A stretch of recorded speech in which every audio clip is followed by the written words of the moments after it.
Shalom buat semua saudara-saudaraku, Sobat DCI Ministry, Sobat House of Grace, dan semua keluargaku yang terkasih dalam Tuhan. Selamat Natal dan selamat menjelang Tahun Baru 2023 bagi kita semua. Kali ini saya rindu menyampaikan sebuah pesan Tuhan bagi kita sebelum masuki tahun yang baru. Pesan yang akan saya sampaikan berikut ini berawal dari kesaksian pribadi saya sekitar sebulan yang lalu, tepatnya di bulan November. Pagi hari, di saat saya baru saja bangun tidur, anak kami yang kedua yang bernama Shalom tiba-tiba menangis keluar dari kamarnya seperti orang yang kebingungan. Sibuk kesana kemari mencari barangnya yang hilang. Seperti biasa, di saat saya sedang bersaat teduh pagi, lalu kemudian selesai dalam beberapa waktu kemudian, anak kami ini masih terus saja menangis. Malah tambah menjadi-jadi, karena belakangan ternyata saya tahu kalau barang yang dia cari-cari itu adalah barang kesayangannya. Melihat dia terus menangis, saya menjadi kasihan. Lalu dengan spontan memanggil dia dan bertanya, "Shalom, kamu kenapa menangis?" Dia diam saja, tidak merespon dan menjawab sepatah kata apapun, tapi terus mencari-cari barangnya sambil merengek-rengek. Sampai akhirnya saya sendiri terdiam sambil tak mengamat-ngamati dia jangan sampai terjatuh ataupun terantuk sesuatu. Saat saya sedang berdiam itulah Roh Kudus berbicara dalam hati saya. "Dian, anakku, tidakkah selama ini kamu sadar bahwa kamu pun sering berlaku demikian kepadaku? Di saat Yesus memanggilmu lalu bertanya kepadamu suatu masalah menerpa, kamu juga sering acuh tak acuh terhadap suaranya. Kamu selalu sibuk kesana kemari mencari pertolongan orang, bahkan stres mikirin dengan kekuatan sendiri gimana caranya untuk keluar dari masalah tersebut." Saat saya mendengar Roh Kudus berbicara dalam hati saya, langsung di situ juga air mata saya mengalir. Saya mengingat Tuhan yang sudah begitu sabar sama saya selama ini. Yesus selalu setia saat saya sering kali tidak setia.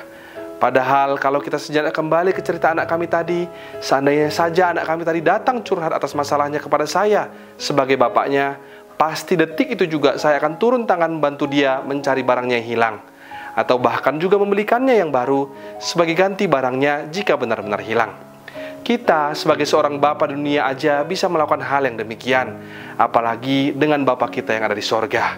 Amin, saudara. Tidak lama setelah kejadian itu, kemudian saya merenung dalam doa, meminta tuntunan kepada Tuhan tentang apa yang hendak Tuhan sampaikan kepada kita melalui kejadian tadi.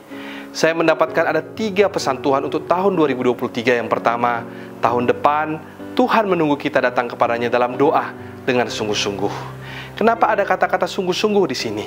Selama ini mungkin tanpa kita sadar doa kita hanya sekedar rutinitas saja, atau bisa jadi karena selama ini doa kita itu tidak kunjung dijawab Tuhan, jadi ya udahlah kita berdoa hanya sekedar saja. Namun saudaraku, ingatkah kita kata-kata Yesus dalam Matius 7 ayat 7? "Ketuklah maka pintu akan dibukakan bagimu." Bukankah di saat kita mengetuk pintu, kita perlu mengetuknya sampai berkali-kali, barulah pintu itu dibukakan? Atau di saat kita menelepon seseorang saat berada dalam kondisi yang sangat memerlukan orang tersebut, kita akan menelepon dia berkali-kali dengan sungguh-sungguh sampai dia mengangkat teleponnya. Jadi marilah saudaraku, tahun depan tetaplah berdoa kepada Tuhan dengan sungguh-sungguh. Selanjutnya, pesan kedua yang Tuhan hendak sampaikan pada kita di tahun depan, Tuhan menunggu kita untuk berubah. Mungkin hari ini ada dari kita yang sedang bertanya-tanya, kenapa ya? Sudah sekian bulan, bahkan sudah sekian tahun saya berdoa, tapi doaku kok nggak dijawab-jawab. Dari sisi kita memang tidak bisa dipungkiri saat ini banyak dari kita yang sedang berada dalam posisi yang menanti. Namun bagaimana dengan sisi Tuhan?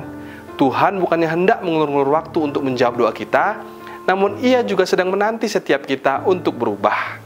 Banyak dari kita yang berdoa untuk sesuatu yang besar, tapi mungkin saja dalam hati kita masih menyimpan dosa maupun kesalahan. Apakah itu kepahitan, sulit mengampuni, atau bisa juga kita sering lupa bersyukur.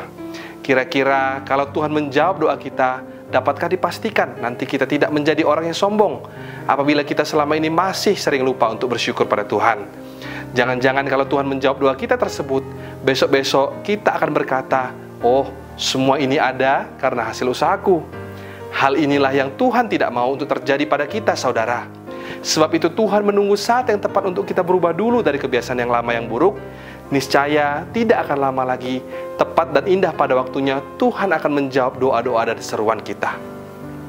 Pesan ketiga bagi kita, di tahun depan nanti, Tuhan menunggu kita untuk melangkah. Hari-hari ini mungkin ada dari antara kita yang sedang berdoa akan sesuatu, tapi masih enggan untuk melangkah karena alasan takut gagal ataupun alasan lainnya. Jika hal seperti demikian yang terjadi pada kita, maka hiduplah oleh iman, bukan oleh perasaan. Kalau kita mau komit akan suatu hal dan melakukannya dengan setia, nanti yang namanya perasaan itu pasti akan mengikut. Selama apa yang kita lakukan itu sesuai dengan kehendak Tuhan, tidak diliputi oleh rasa ambisi yang berlebihan ataupun motivasi yang salah, dan yang pasti itu semua halal, maka go ahead, melangkahlah dalam iman. Kita berdoa agar Tuhan selalu menyertai, sehingga kalaupun kita diizinkan untuk jatuh, tidaklah sampai tergeletak. Saudaraku yang terkasih dalam Tuhan, pada awalnya saya merasa bahwa pesan ini ditujukan hanya kepada saya saja. Tetapi semakin kesini Roh Kudus terus mendorong saya untuk membagikannya kepada kita semua menjelang tahun baru 2023 ini. Saya hanya belajar untuk taat dan selalu percaya Tuhan punya rencana yang indah melalui setiap pesan yang disampaikannya.